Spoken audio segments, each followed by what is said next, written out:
Hey guys, this is Jessie at Plaid, and welcome to Let's Paint Live, where we teach you to paint a full painting in just about an hour. So tonight we're going to be painting this fun little bee painting for summer, and it's called Bee Happy. So to start, I'm going to let you guys know what supplies we're going to be using. The first thing we'll need for tonight is our 12 by 12 wood canvas. This is one of our surfaces, and I love painting. This is probably my favorite surface to paint on because it absorbs the paint really nicely. You can get really great coverage. But if you have a stretched canvas at home, that's fine too. I also have our 10-piece variety set. I don't have all the brushes in front of me, but that's what this group of brushes is from. So this is our Folk Art 10-piece variety set, and it's got lots of flats and round and liner brushes in it. It's even got a couple of scruffy brushes. So if you're a painter or you're trying to learn to paint, I really recommend this pack of brushes because this is sort of a go-to for me.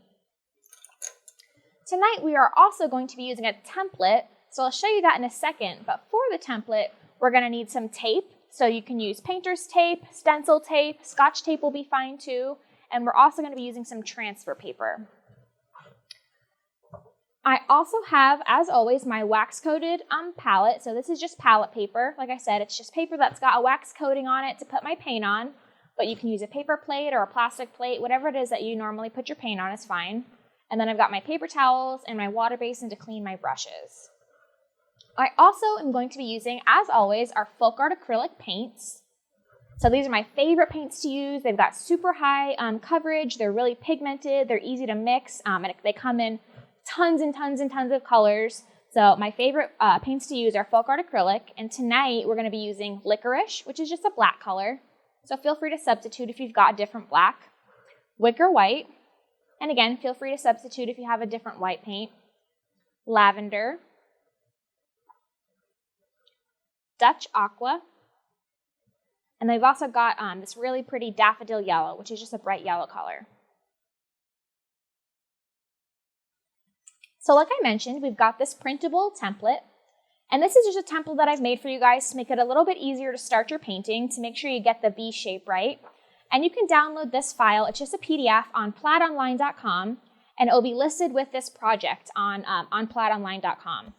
So all you're going to need to do is print it out. You can just print it out in black and white. It doesn't need to be color. And it's going to be 4 pages.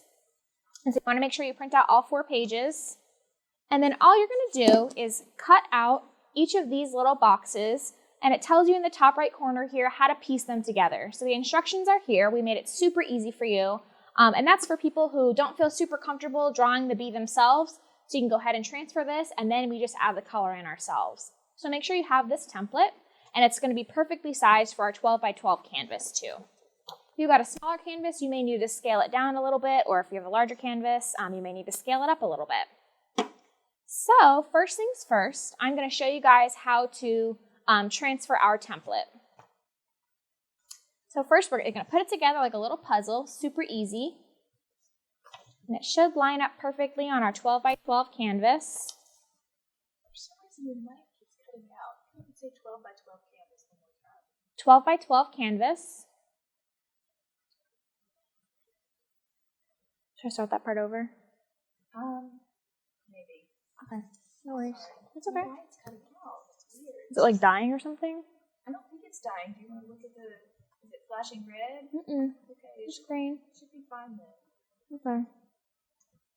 We'll just do like the piecing of the puzzle together. Okay, yeah, no problem. Yeah. So once you've cut your template out, you're going to want to piece it together just like a little puzzle. So it should fit perfectly on your 12 by 12 canvas. Super easy, just like that. And then I'm going to use a little bit of stencil tape to hold it together, but if you've got like clear scotch tape or painter's tape at home, that will totally work. Just going to use a couple little pieces to tack them together.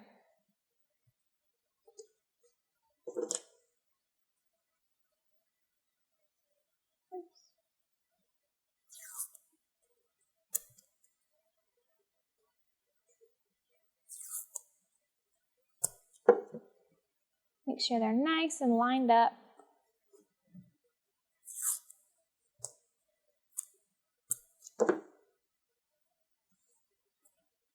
There we go. So now we've got our bee template. You can see it's open in the middle, but that's okay. As long as they don't slide around from each other, that's all we need.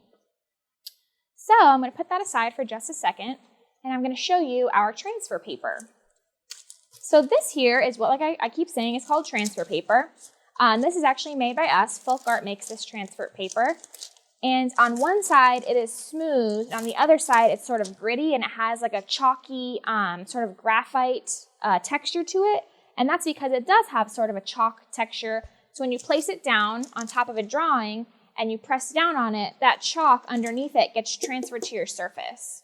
So it's really great if you do a lot of painting or if you do sketching and you like to draw something first and then transfer it onto your final piece. This is a really great tool to have. And you can use this transfer paper over and over and over. You can kind of see, actually, I've used this one before, but I didn't want to waste it because you can just use it so many times. It's really awesome. So the first thing we're going to do is just tack this down. And I'm just going to put some tape at the top of my transfer paper so that way I can flip it up and make sure that I've got everything transferred as I go. And I'll show you what I mean by that. Right now I'm just going to put it up just sort of like a little clipboard right here. I'm going to put a couple pieces at the top.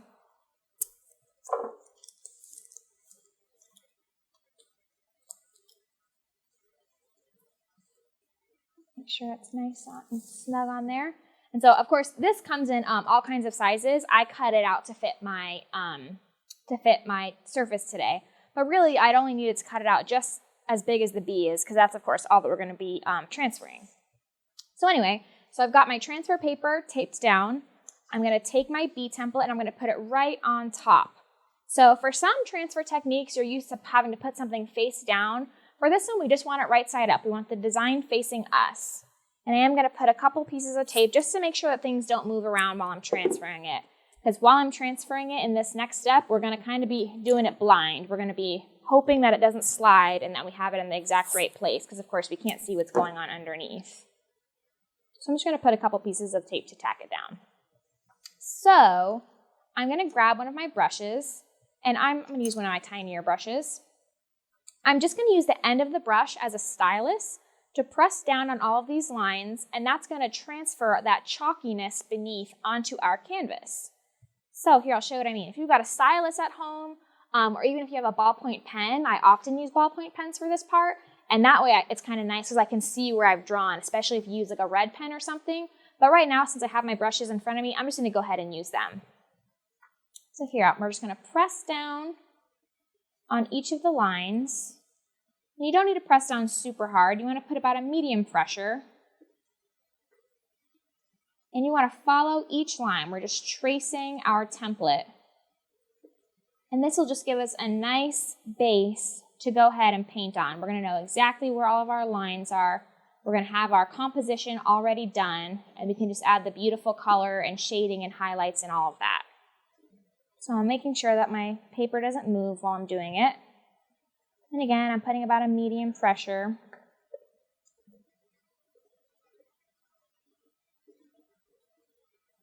And another great thing about transfer paper is that you can get it in all kinds of colors. I love this gray color that Folk Art makes because it shows up on dark surfaces and light surfaces. But you can get black transfer paper, you can get white transfer paper, you can even get red. So depending on what you're painting, or if you've already got something base coated and it's kind of a funky color, like if you had something base coated gray already and this paper wouldn't show up on it, you can get any color transfer paper. And again, I'm just tracing all of these lines with a medium pressure using the end of my brush. Any brush will work for this part.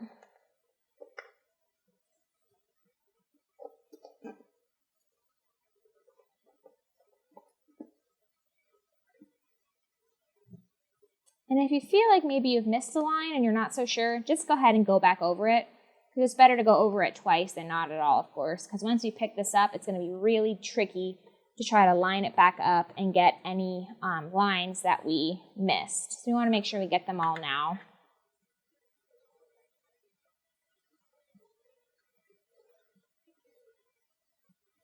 I'm going to get my little stripes on my bee.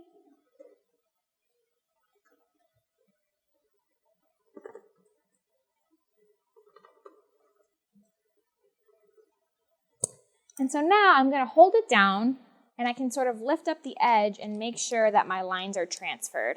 And I can see there, I'm not sure if you guys can see on camera, but I can see it really well, and it looks like all of my lines are transferred. Here, I'll do the same for this side just to make sure I've got them all. But yeah, it looks like I've got all of my lines transferred. So I'm gonna go ahead and I'm gonna pull this off.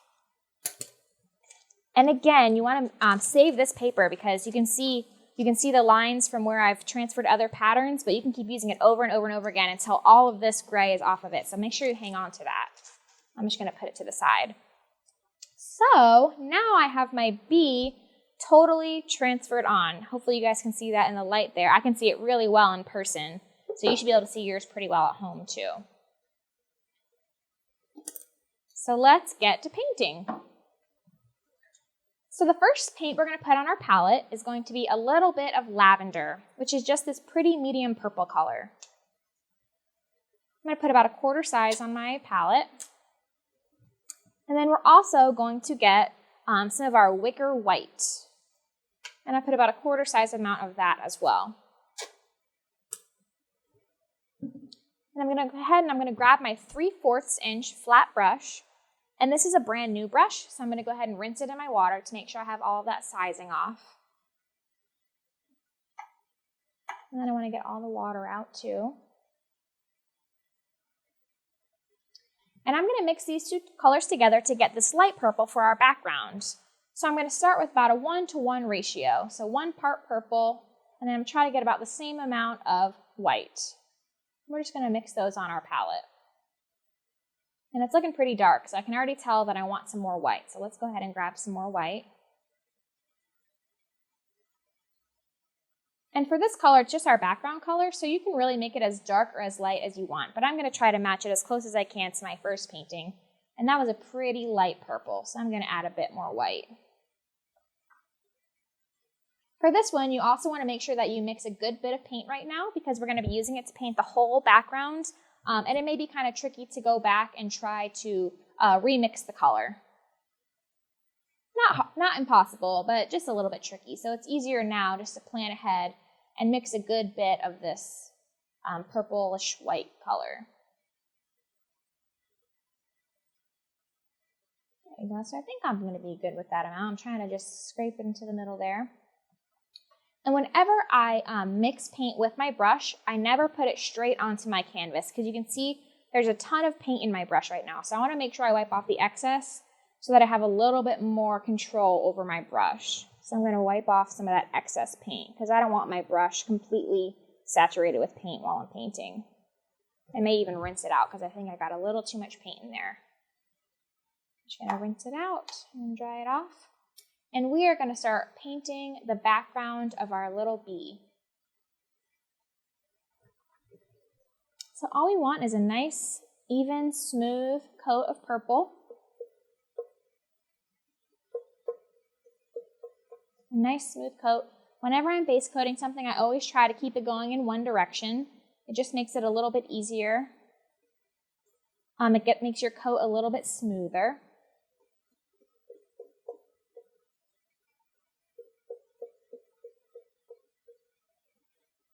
I'm going to go right up to the edges. We're going to paint all around our little bee. So I think I'm going to go around the edges first, and then I'm going to get a smaller brush to paint around the details of our bee shape. And you can feel free to paint the sides of your canvas now too. People always ask me that question, well, what about the sides of your canvas? You can go ahead and paint those purple now if you want to. I usually wait till the end just because it gets a little messy when the edges of the painting are wet. I always end up getting it on my clothes.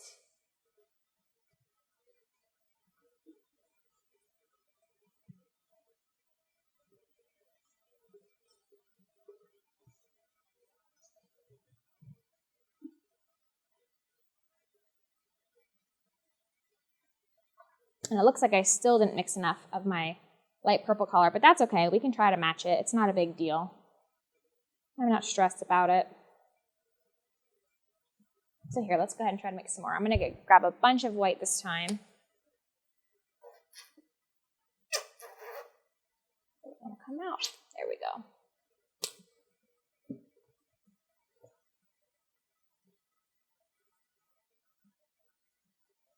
I'm going to try to match it to this color that's already on my palette. I'll use that as my guide.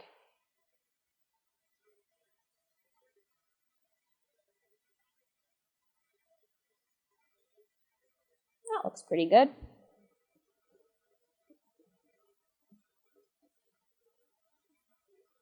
And again, we're just base coating the background, adding this pretty light purple background color.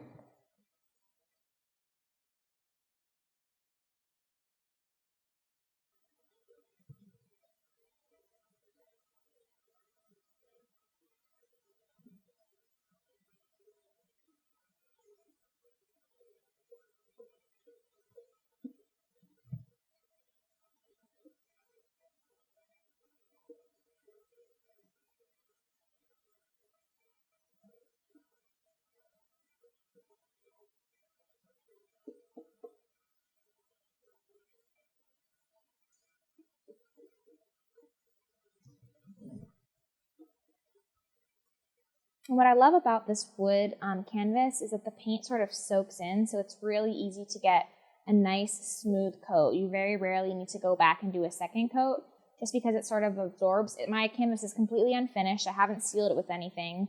If you prefer to seal your canvas, you can feel free to do that, but I kind of like the way that the paint soaks into it. I think it just looks really smooth and even that way. So I feel like my brush is drying a little bit. I feel like my paint is drying on my brush, so I'm just going to dunk it in a little bit of water. I definitely don't want to water down my paint, but just enough to help my brush to glide across the canvas a little more easily.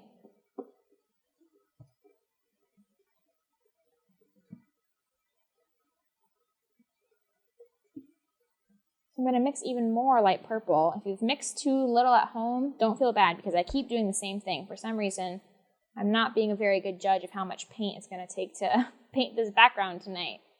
So I'm going to go ahead, I'm going to mix some more.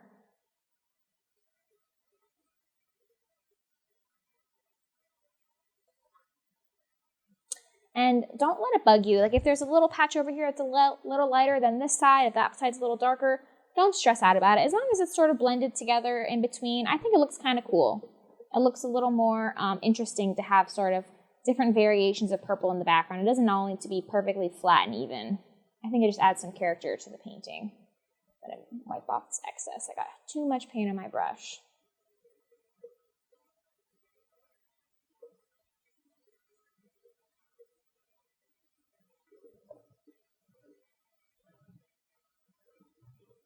Okay, so as I'm getting closer, I'm sort of encroaching onto the bee here. I'm going to go ahead and I'm going to switch to a smaller brush in a second.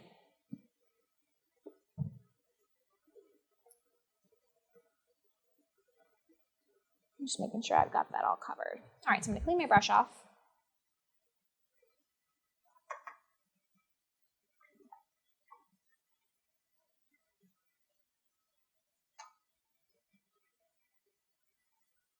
It's nice and dry. I never want to leave water in my brushes. I want to make sure that they're dry. And I'm going to switch over to this is my number 10 flat brush. So we're going to use this to sort of get into the details and go all around the little areas of our bee, making sure I get around the little legs and stuff, because we don't want to paint over those because that's why we transferred it. We want to make sure we know where those are for when we're going in to add the color later. We don't want to lose those lines.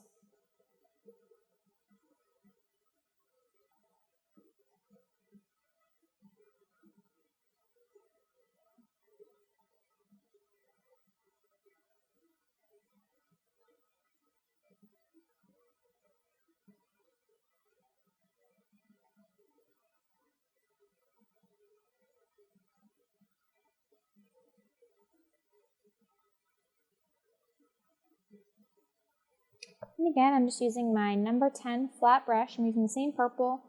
We're just using this smaller brush to get into some of these details.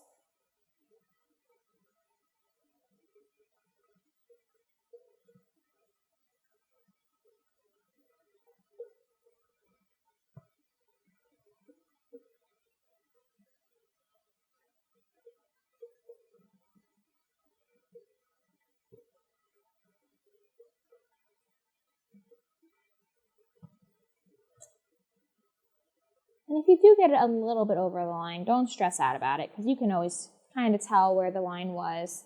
Or worst case scenario, you could, just reference back to your original template. You can totally see where the lines were. So don't stress about that at all.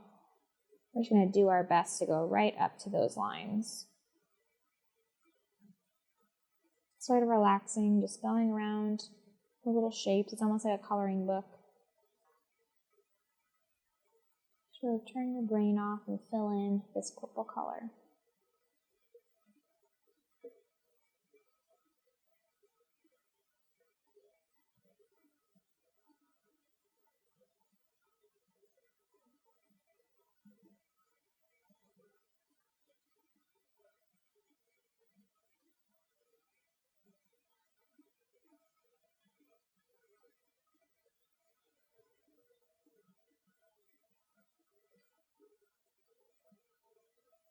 And again, I'm still using my number 10 brush, my number 10 flat, and I'm just using the tip to get into the little details around our bee.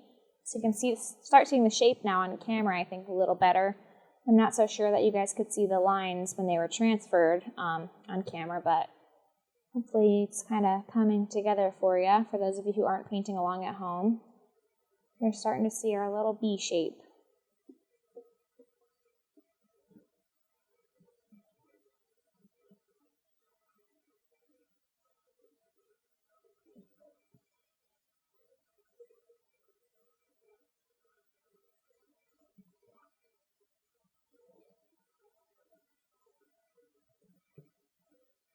I forgot to mention earlier too, when you're transferring patterns, if you don't have transfer paper, because a lot of people may not have that, sort of a special tool for an artist, it's maybe not something you use on a regular basis, you can just take regular paper, like a piece of newsprint or even just like copy paper, and take chalk and just cover the whole thing with chalk, and that'll work the exact same way as a transfer paper. Or you can even do it with a graphite pencil. It'll take a while, but you just take your graphite pencil and you just cover the entire thing in that graphite tip, and that will work just like transfer paper as well. It'll transfer either the chalk or the graphite onto your surface for you.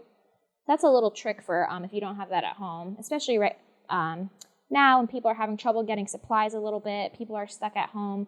That's just a little cheat for if you have to transfer a pattern.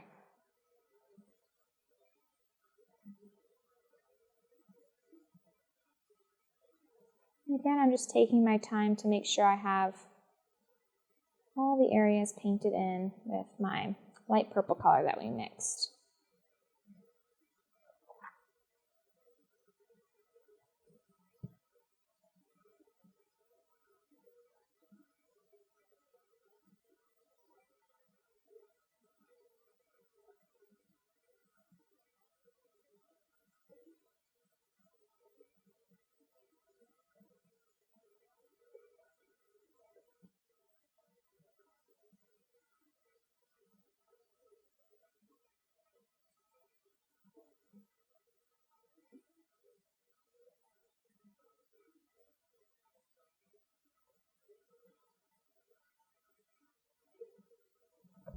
Okay, so I've got it all covered. I think I may go back with my big brush again and just make sure I've got it all smoothed out in some areas. But for the most part, that is it for our background. Here, I'm going to go ahead and I'm going to smooth out some places. I'm going to dip it in just a little bit of water and pick up some of my purple paint and just smooth it out. Make sure I have a nice, even background.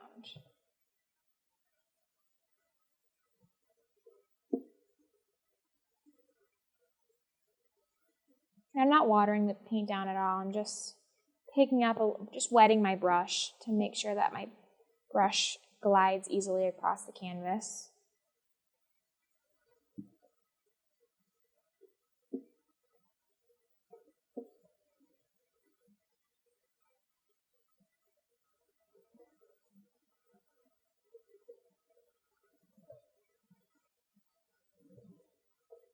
All right, so I'm going to leave it there. Just, it's wet in some places, but we've got full coverage for our bee's purple background.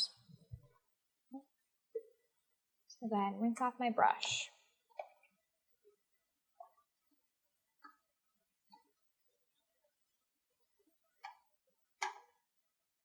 Make sure it's nice and dry. Go ahead and grab a new paper towel.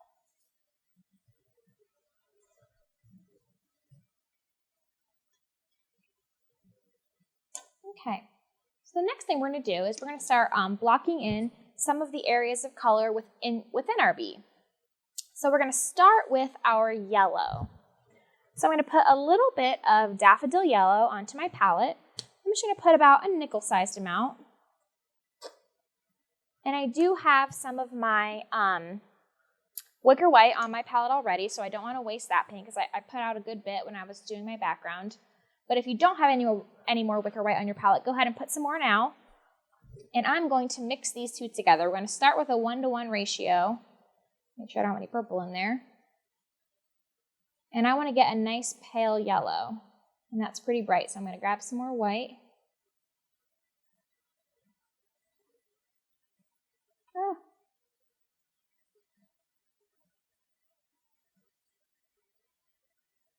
And a little bit of yellow can kind of go a long way when you're mixing colors, so you may end up needing a little bit more white than I kind of let on. And I'm just going to keep adding white until I get to that light yellow that I'm looking for. So that's looking pretty good. I'm going to wipe off the excess paint from my brush. And we are going to paint in the areas of our bee that are going to be yellow. So we're going to start with this stripe right here. It's sort of the stripe on the top of the body right below the bee's head. We're just going to, I've got my number 10 flat brush, which is a smaller flat brush. And I'm just going to use that to carefully paint that area yellow with this pale yellow that we've just mixed using wicker white and daffodil yellow.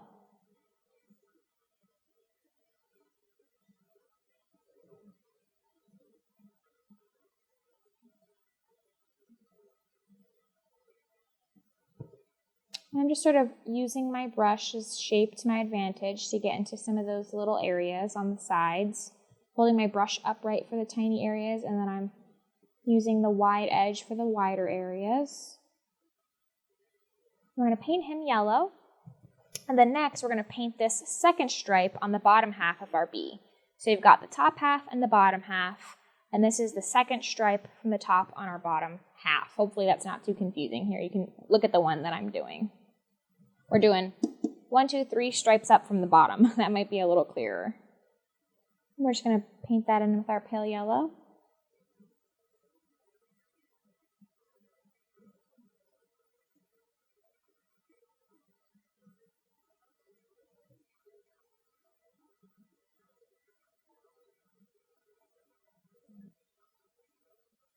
Some nice even coat of paint. We don't need a ton of paint, just enough to get it covered. And then last but not least, we're going to paint the very bottom section of our bee with our yellow.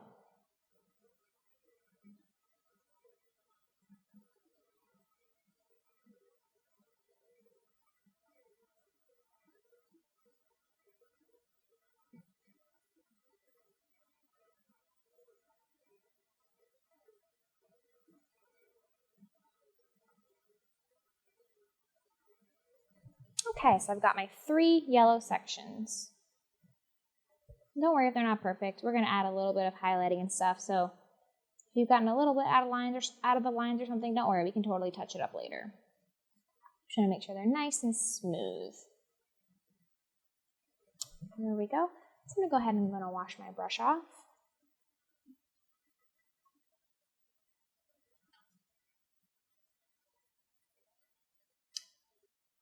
So next, I'm going to put a little bit of our Dutch Aqua onto my palette, which is this really pretty, let me move my palette in a little bit, light bluish green color.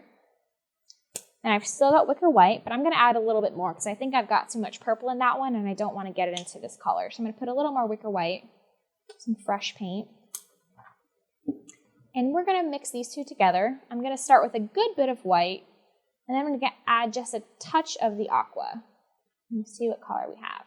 I'm looking for a very pale blue to paint these wings. Sort of a color that almost implies that, oops, I got yellow on my brush, that it's clear. If you've ever seen an insect's wing, of course it's clear, but it kind of has like a blue tint to it. So I'm going to mix a little bit more and a touch of aqua.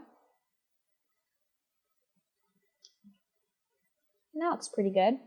So I'm going to use this light blue color and I'm going to paint in the 2 wings.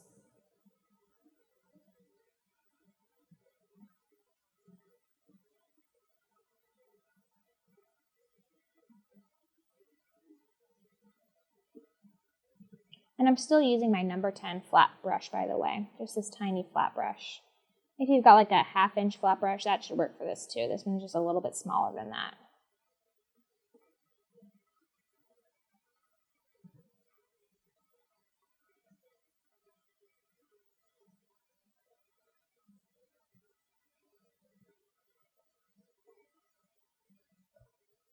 I'm going to go right up to the edges, but don't forget, we're just blocking in the color right now, so if it's not perfect, that's okay.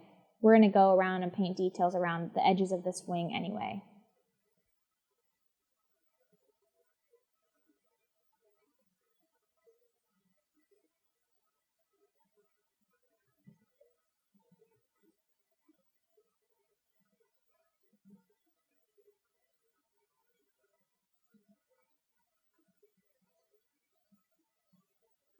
Okay, so do the same thing for the other side. I ran out of paint again, so I'm going to go ahead and try to mix that color. I use it mostly white and then a touch of the Dutch Aqua.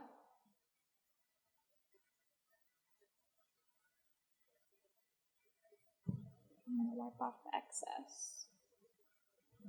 I'm going to paint this wing.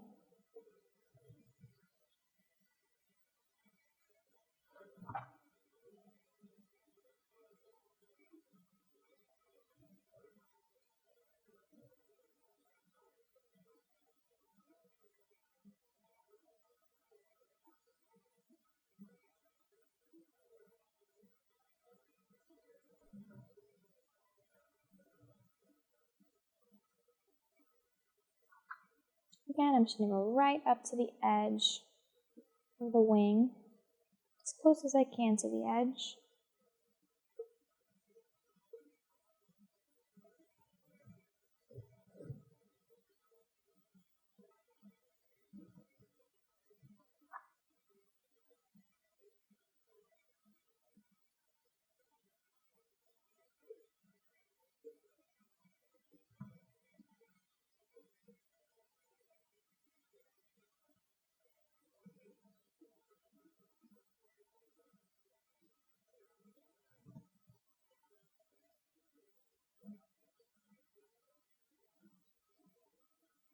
Okay, so just a nice even coat of this light blue that we made, sort of an icy blue. Make sure this one's filled in completely, make sure touch up any places that may have missed.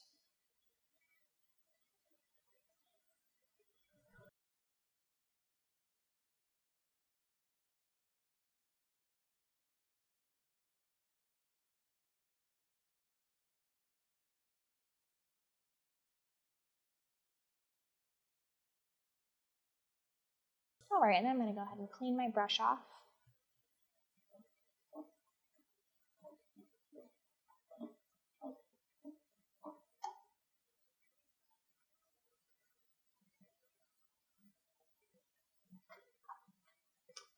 And I'm going to go ahead and I'm going to get a fresh piece of palette paper because this one's getting kind of full and I'm being a little bit messy. But I'm going to keep it to the side because I don't want to waste these paints in case I want to go back and use any of them. I'm just going to put it to the side and use a fresh piece of palette paper. Okay, so now I have my fresh palette. And don't forget, I did keep it to the side just because I don't like to waste paint. But I wanted to start a little bit fresh. I'm going to go ahead and I'm going to put some licorice onto my palette. Probably about a nickel-sized amount. And I'm also going to grab even more wicker white, probably about the same size, or the same amount, I should say. So we're going to start mixing some gray colors to sort of get some of this variation that we've got in our bee's body. I've got my little brush up here. So I've got my number 10 flat again. We're going to kind of be using this guy a good bit for this painting. And we want to get a few different shades of black and gray. So I'm going to start with this lighter gray right here. So I'm going to do that. I'm going to grab mostly white because, of course, black is going to be really overpowering. So once you put that in, it's going to really overshadow the white. So let's see. We're looking for sort of a medium gray for this one. That looks pretty good. I need a little bit more paint, so I'm going to add some more white and black. So I like that, yeah, that's probably good. That's like I said, like a medium gray. I'm going to use that, and we are going to paint this section right here, the middle of the bottom, with this gray here.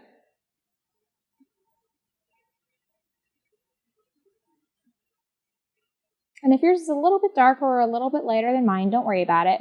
We just want to make sure that this area, I'm going to put a little bit of black actually, a little bit more. This area isn't just pure black because we want to have different shades of black so that when we go back and add some of the shading and highlighting, we have some room to work there. We can make sure that we can see those colors on top of the other grays.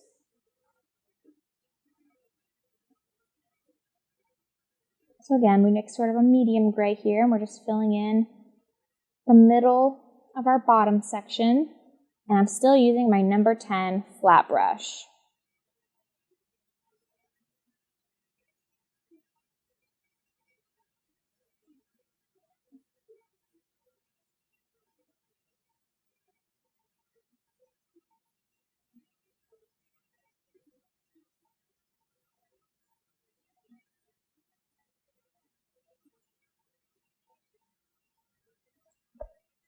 Okay. So I'm also going to use this gray to paint the bottom legs. So you see these two legs here? I'm going to go ahead and I'm going to switch to a liner brush. We're going to use the same gray for those legs. So while we've got it mixed, we're going to go ahead and do that. Clean off my brush, make sure it's dry. And I'm going to grab my number 1 liner brush. Any small round or liner brush will work for this. I'm going to dip it in the water. And we're just going to fill it in. We're not doing anything fancy. I'm just using a smaller brush because it's a little bit smaller of an area. So all we're doing is we're just filling in that leg shape with our gray that we just mixed. And again, this is the number 1 liner brush.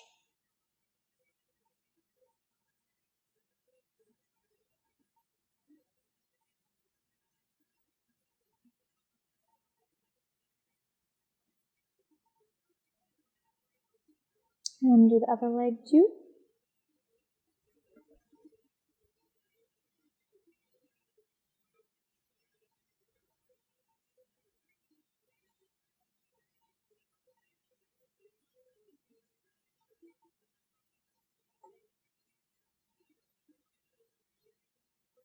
And again, just filling it in, nothing fancy here, just trying to be as careful as I can to get into all those small details.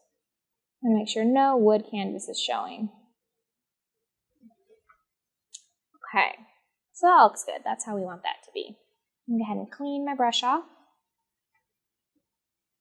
And next, we're going to mix a gray, and we want it to be just a shade or two darker than this one. So we're going to pick up some white. We'll do it next to it so we can make sure we've got the color that we want. Pick up some white, and we're going to pick up some black. I'm going to mix this together. It might be like a 1-to-1 ratio this time. We'll see how it turns out. Mix it up. That looks kind of similar, so I'm going to add some more black.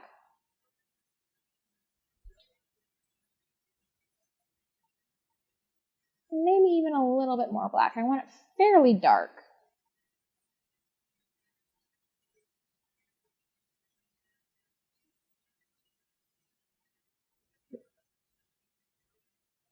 I think that looks pretty good. So we are going to use this color. Again, wipe off the excess from your brush. We're going to use this color for right beneath the top half. So this stripe above the yellow, we are going to use this dark gray color. And again, I'm still using my number 10 flat brush. I'm just going to carefully fill in that area of the bee.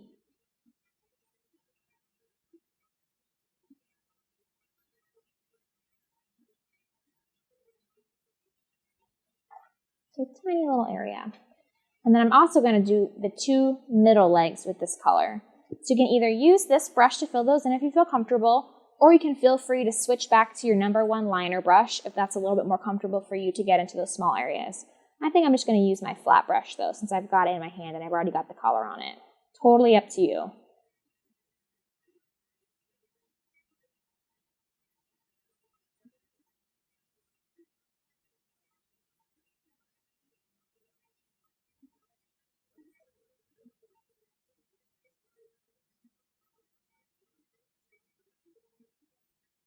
I'm just using the very tip of the edge of the brush, sort of a chiseled edge, to get into those details.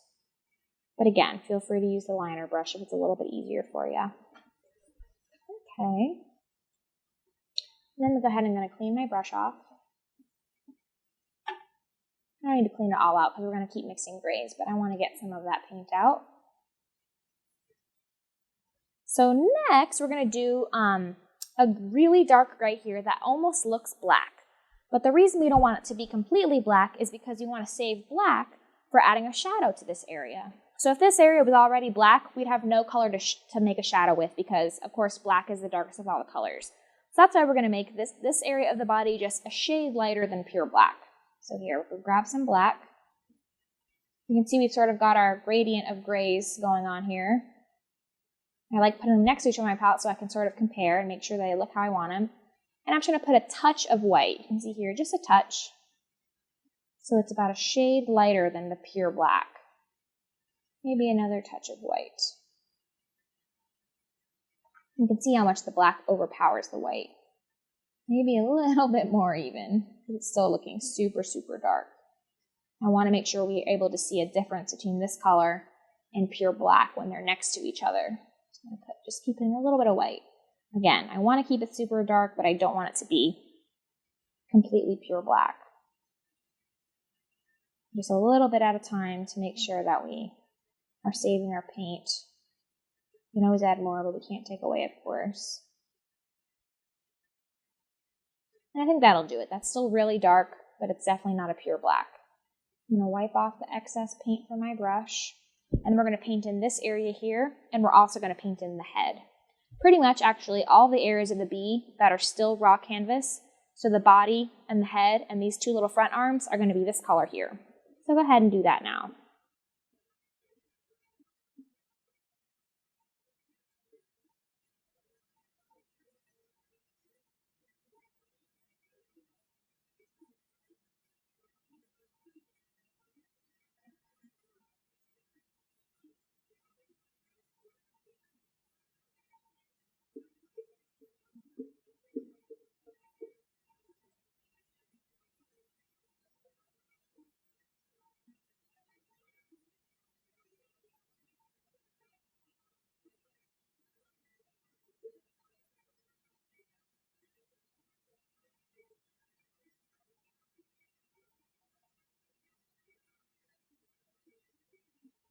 A nice circle. You can see I'm sort of using the chiseled edge of my flat brush. Still using the number 10 flat to get into some of these detailed areas around the wings.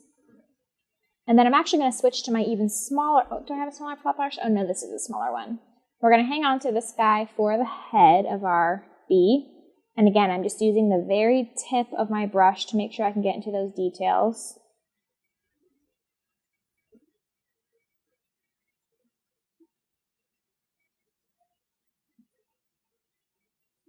I'm just sort of using the edge to get that half circle shape.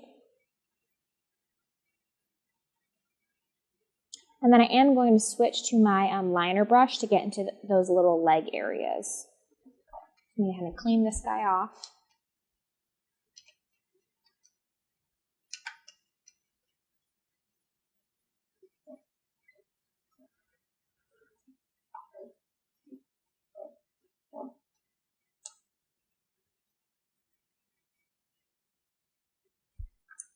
So again, I'm switching to my number 1 liner brush just to get into the small areas of these little front legs. And we're going to add more detail to these legs too. If you're wondering why our final painting has all these details, it's because we're going to add those later, don't worry.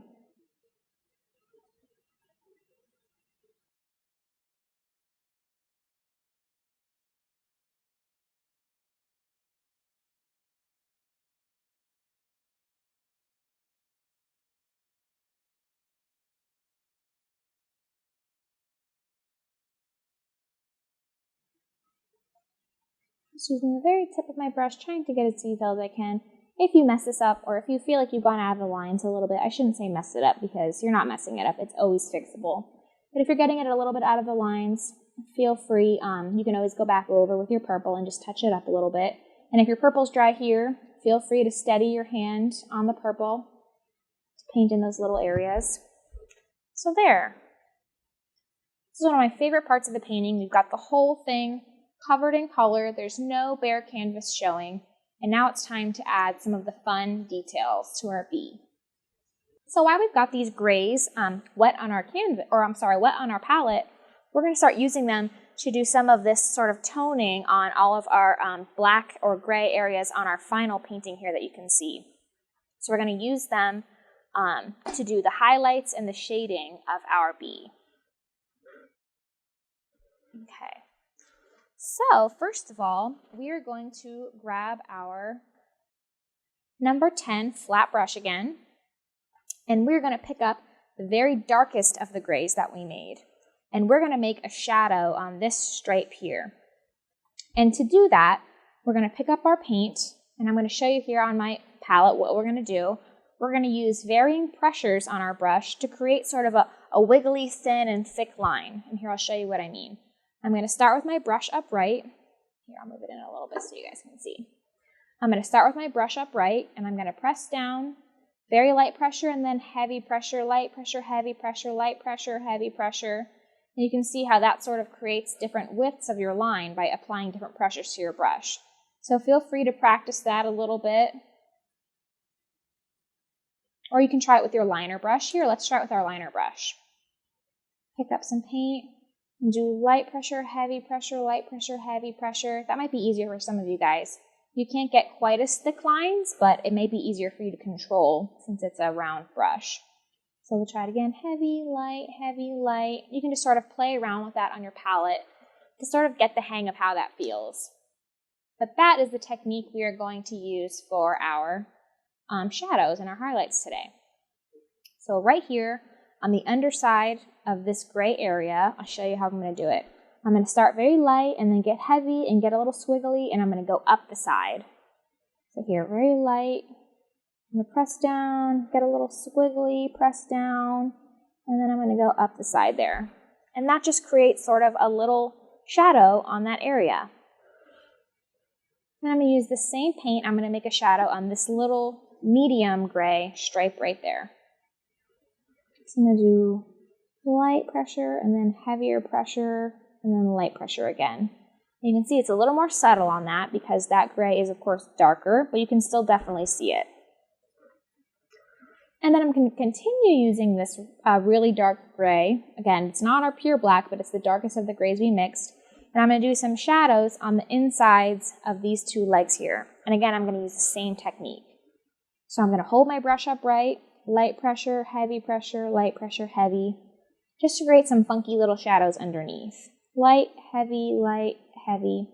And if you've painted with me before for these Let's Paint Lives, you probably have done this technique with me because this is one of my favorite ways to do highlights and shadows and just make it sort of funky and graphic and give it a little bit of movement without having to do lots of shading and blending. Do the same thing here on the inside of the leg. Light, heavy, light. And then on this leg too. Light, heavy. So I think that's it for all of our shadows for that color right now. So I'm going to go ahead and I'm going to clean this brush off.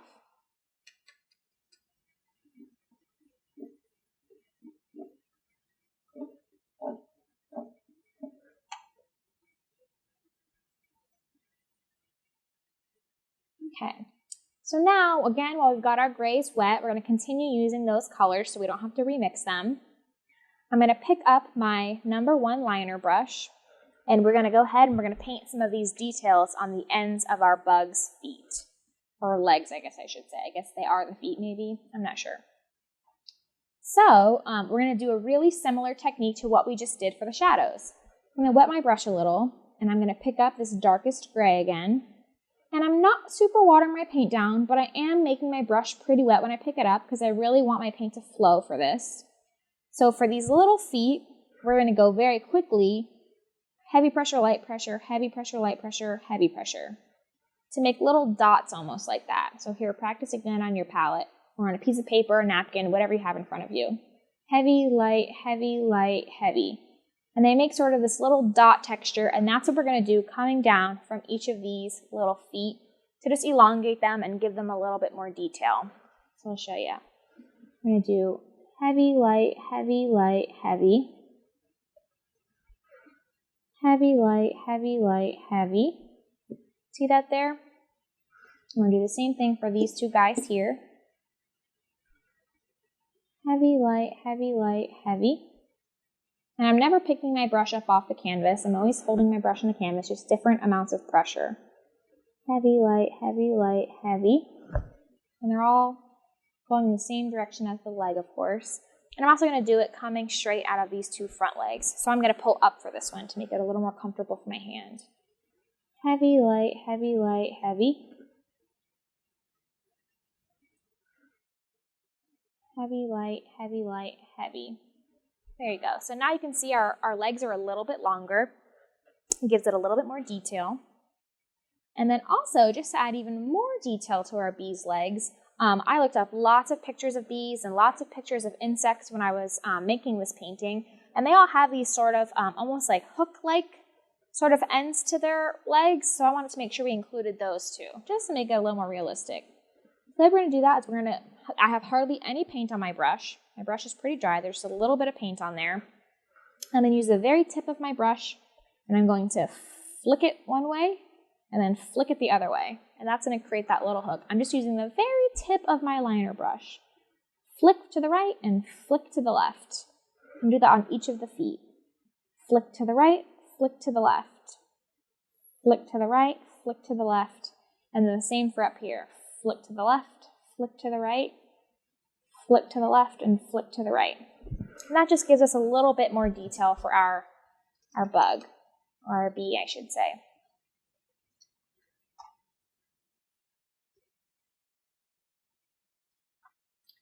Okay, so now, again, we're going to keep going with the grays because we don't want them to dry out. I think mine are drying a little bit, so I may need to mix a little bit more, but that's okay. I'm going to go back and I'm going to grab my number 10 flat brush again.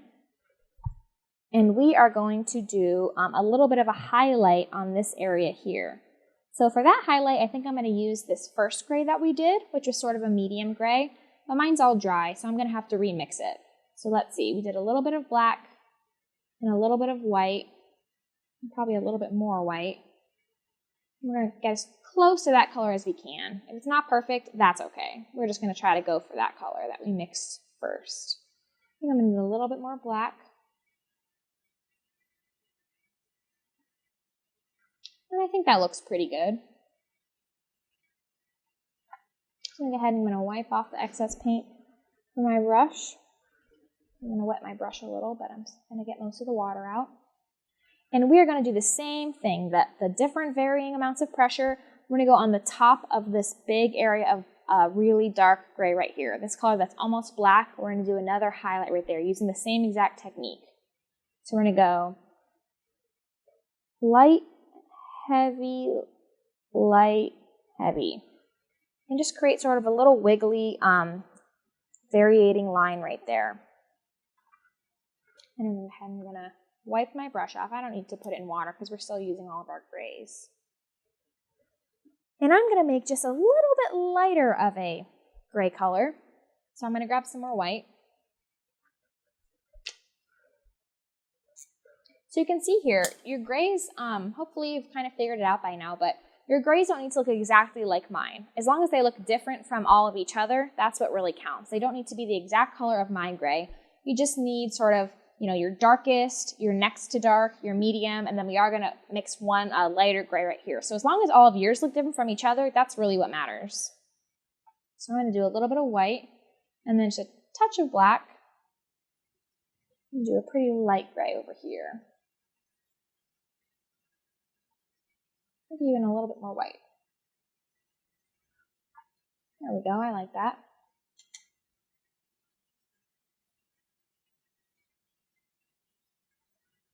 Okay, so I'm going to do a highlight right on this gray stripe here. So the same exact thing, light pressure, light, heavy, light. I'm going to go back over it a little bit because my brush dried out towards the end there. It's really dry where I am, so that's why I keep wetting my brush a little bit.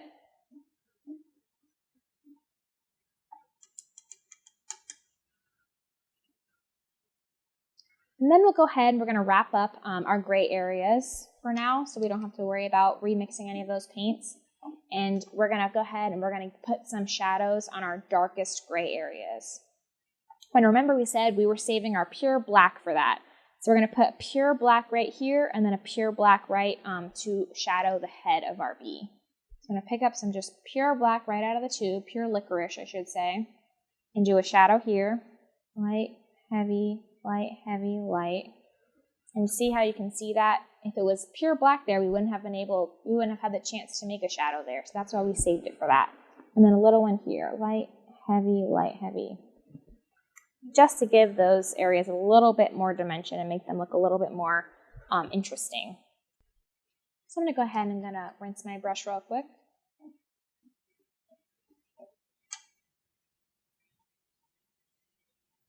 And I keep making these paper towels really messy, so I'm going to go ahead and I'm going to get another fresh one.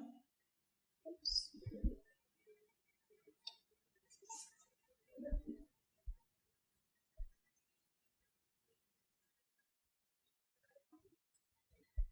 And I guess I kind of fibbed. We're going to keep using this light gray that we just mixed here. We're going to do, while we have it mixed so we don't have to redo it, we're going to paint the detail on these wings.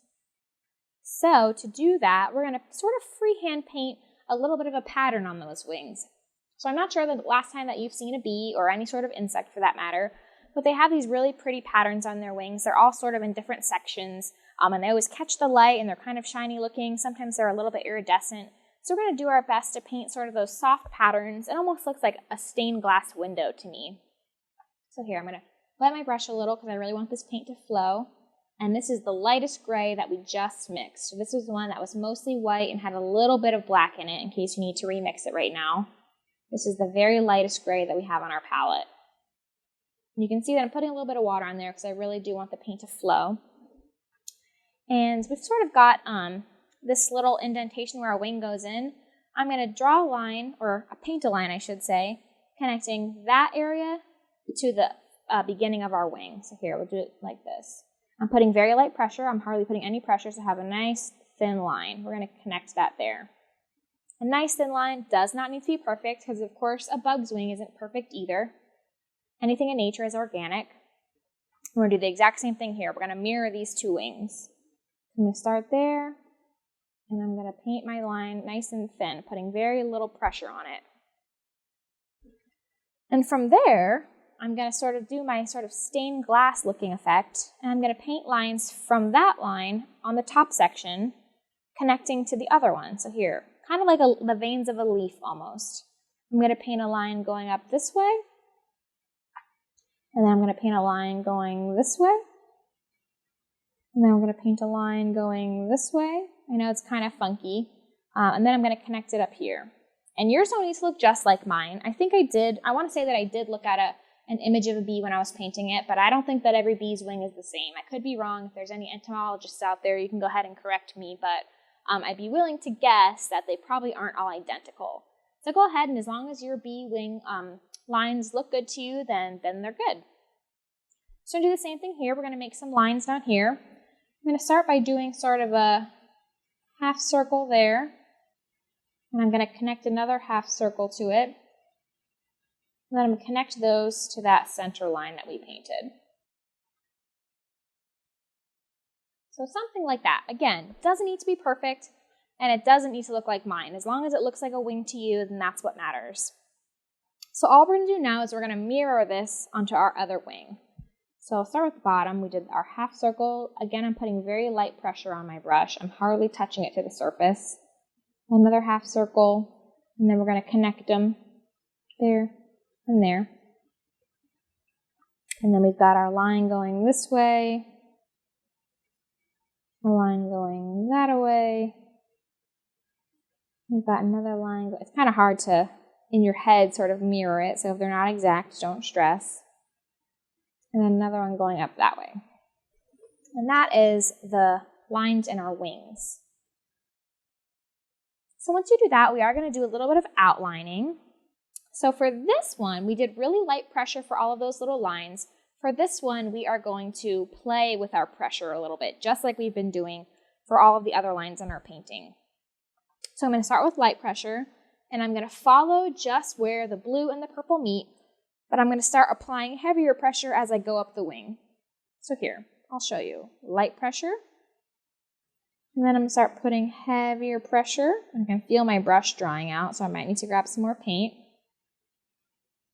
So back to my heavier pressure, going all the way up the side. And again, it's really dry here, so my paint keeps wanting to dry out, but you should be able to get it all the way up there. I may need to mix a little bit more of this color.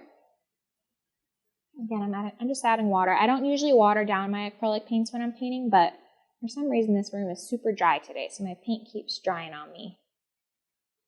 I'm going to do the same thing at the top. I'm going to do light pressure and then heavy pressure and then light pressure. Light, heavy, and then light again at the top. Oops, again, dried out. And then light. And that just sort of outlines our wing and gives it a little bit more dimension. So we're going to do the same thing on this side. We're just going to mirror what we've already done. So light, heavy, light. And again, you may need to pick up some more paint as you go if you're in a dry area like me. I'm going to do light, heavy, light.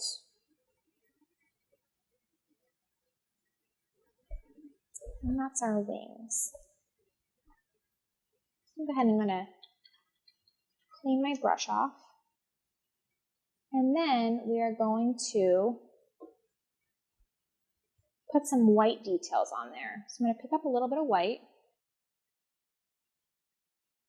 And we're just going to go on each of the little segments that we've made, we're going to highlight them. And so what I mean by that is we're just going to paint a little bit of white at the top of each of those segments.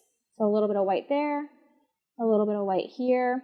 Hopefully you can see what I'm doing, and that will make it look like our bug's wings are dimensional and maybe a little bit shiny, which of course is how a bug's wing would be. A bee, I should say. I don't know why I keep saying bug.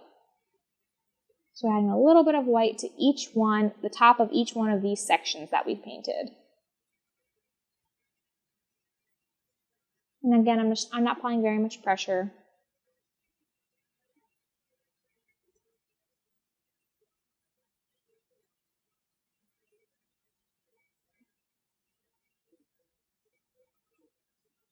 I'm doing this side too. Don't forget to mirror it.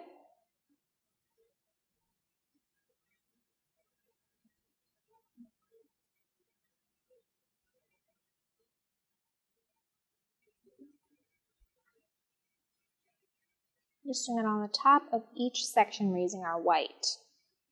Still using our liner brush. Okay, so now the bee's wings are finished. Hopefully they look pretty dimensional for you guys.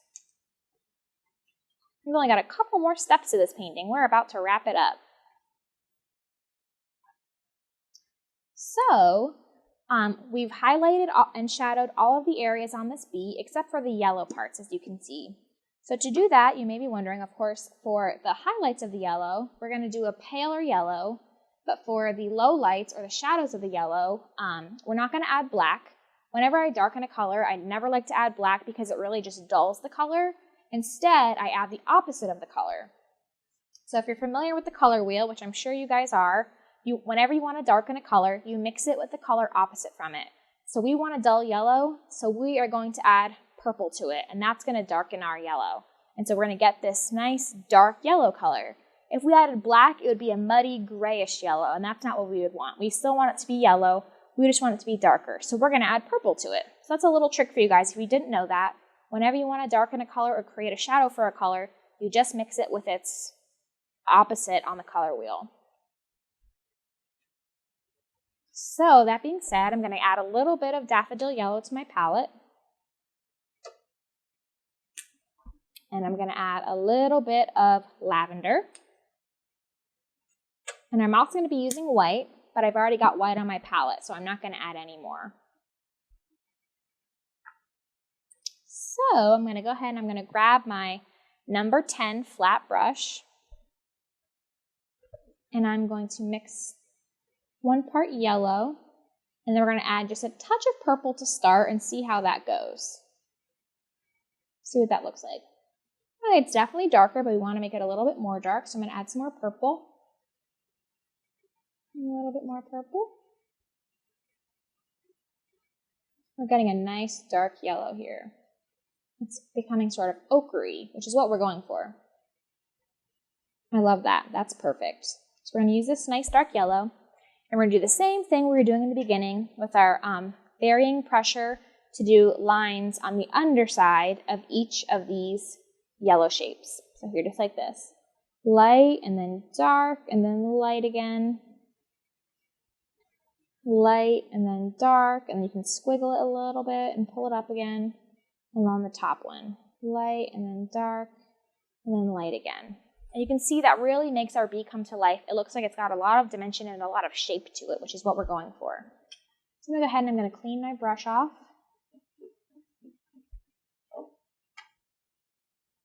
And then, of course, for the top part, you want to have a light yellow. So to do that, I'm sure you can guess, we're just going to mix our yellow color, daffodil yellow, with lots of white to make it nice and pale. Because if you remember, to paint this area, we already mixed it with a little bit of white because you wanted it to be a little bit softer than this bright yellow. So now to make it even lighter, we're going to have to mix it with a lot of white. So I'm going to add a good bit of white. I may have added too much yellow to start. Let's see. Here, I added too much yellow to start, so I'm going to start fresh. I'm going to grab this, and I'm going to get more white over here instead of having to mix all that paint. Just moving it on my palette. I'm going to grab some more wicker white.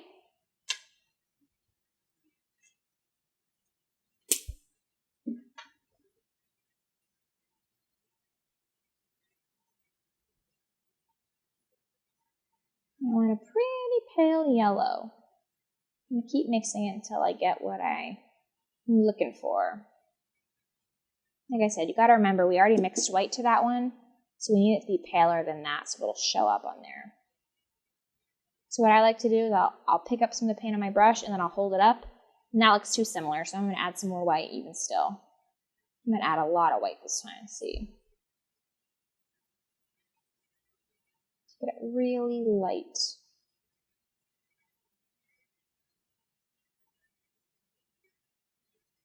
The yellow is super overpowering for this white.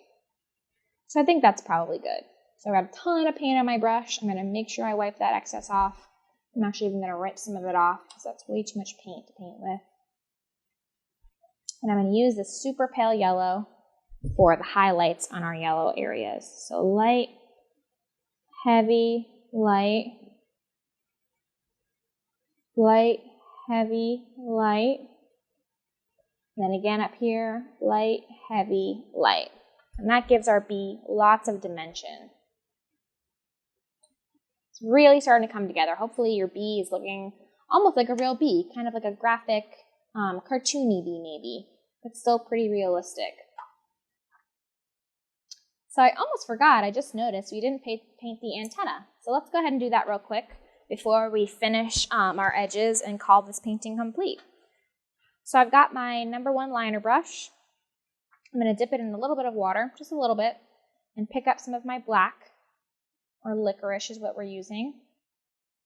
And we are going to just sort of mimic this here. When I was looking at my bee painting, or I'm sorry, my bee image when I painted this, this is what his little antenna looked like. So I'm going to use I'm going to lean on my purple because it's dry. I'm going to use very light pressure, and I'm going to use just the very tip of my brush. And I'm going to go a little loop there, and then a little loop there. And you know what this shape sort of reminds me of? When you're little and you used to paint birds in the sky, like at a beach or something, and you would paint it sort of like that, like birds flying, like seagulls or something. That's kind of what it reminds me of. So it's really similar to that. And we're going to paint another one right here.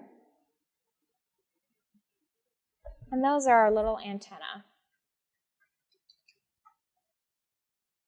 And that is it for our bee. We can call our bee done. I'm going to go ahead and I'm going to grab a new piece of palette paper because I'm getting pretty messy today. And we are going to do this really cool dry brushing along the edges of the canvas here. And this is super easy. If you're intimidated by that, if you've never done dry brushing before, don't stress at all because it's a really super easy technique. So as you can see, we're going to need lavender and daffodil yellow to do this. So I'm going to put those on my palette. Got my yellow, and lavender. For this one, we are going to use our 3/4 inch flat brush. And like I said, this is a dry brushing technique, so if your brush is wet at all, you want to make sure you get it really dry. So we used it in the beginning, so it's been quite a while since we've used it, so it should have dried out by now. But in case it hasn't, you want to make sure that you can get it as dry as you can get it with a paper towel. Sometimes when I'm dry brushing and my brush has a little bit of moisture, I'll even hit it with a hair dryer because I want it to be really dry for this part. But it should be fine. It should be good enough. So the first thing we're going to do is we are going to pick up a little bit, look, I'm barely picking up any, a little bit of our lavender onto our 3/4 inch flat brush. You can see hardly any paint on there. I'm just kind of grabbing the tiniest bit and loading my brush with it. I'm just sort of like inching in on the side. So what we're going to do is we are going to start from the outside of our canvas, and we are going to sort of slap our brush against the edge and pull in. So I'll show you down here on the right. We're going to just go like this. We're going to slap it on the edge and pull into our painting. You see that there? You can grab a little bit more paint as you go, as you need it. We're going to slap our brush and pull it into our painting. And we're doing hardly any paint at all because it's really easy to overdo it. You don't want to overdo it too much. And you're going to do it in as many areas as you want. I'm going to skip some areas because I want to leave room for my yellow, but we're going to go all around our canvas doing this exact technique, just putting a tiny bit of paint on our brush and just smacking it against the edge. I know it seems kind of strange, but I'm literally just hitting the bristles against the edge of the canvas and dragging it in to create this dry brush texture. It's a tongue twister. And I'm going to do it on the sides too. You can hear it. It's just literally smacking the brush against the edges. You can do some areas that go further into the canvas, and you can do some areas that don't go quite as far in. It's totally up to you. But I am going to leave room for the yellow. I don't want to do the yellow on top of the purple when we go to add that, because as you guys can remember, those are opposites on the color wheel. So if we mix those together while they're wet, they're going to turn brown, and that's not really what I'm looking for. So I'm going to make sure I leave room for the yellow. We're going to go all the way around the canvas, just sort of going where you think it might look good. Oops, I put a lot there, but I kind of like it. It looks cool. If you did too much and you really wish you hadn't, or you maybe got a little bit of a mishap and did too much in one place, you could always wait for it to dry and then mix some of this purple color again and dry brush over that, and it'll sort of make that area a little bit more subtle. So again, I'm just smacking the edges of my canvas.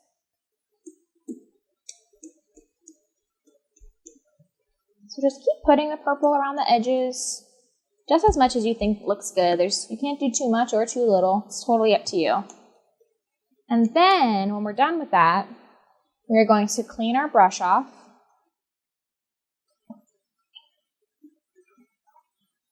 And don't forget, we want to make sure it's really dry because we want this to be a dry brush, obviously, for our dry brush technique. So make sure it's as dry as I can get this brush. I'm going to squeeze it with a paper towel and try to get as much water and moisture out as I can. Make sure it's as dry as I can get it. Okay, so that feels like it's going to be okay. And then we're going to do the same thing with the yellow.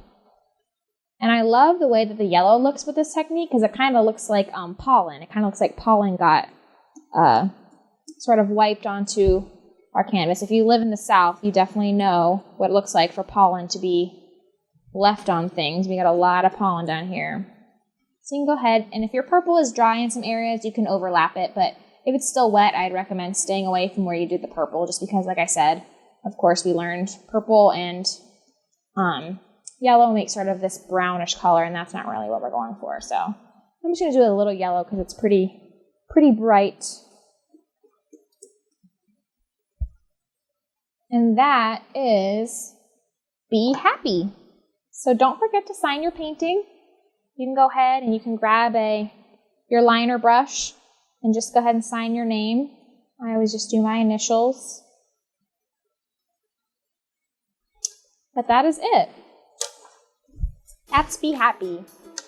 So make sure that if you painted along with us, you share your paintings in our Facebook group. It's called Let's Paint with Plaid. I'd love to see how your paintings turned out. And also keep an eye out on our Plaid Crafts Facebook for the event listing for next month's painting for August, and make sure you RSVP to that.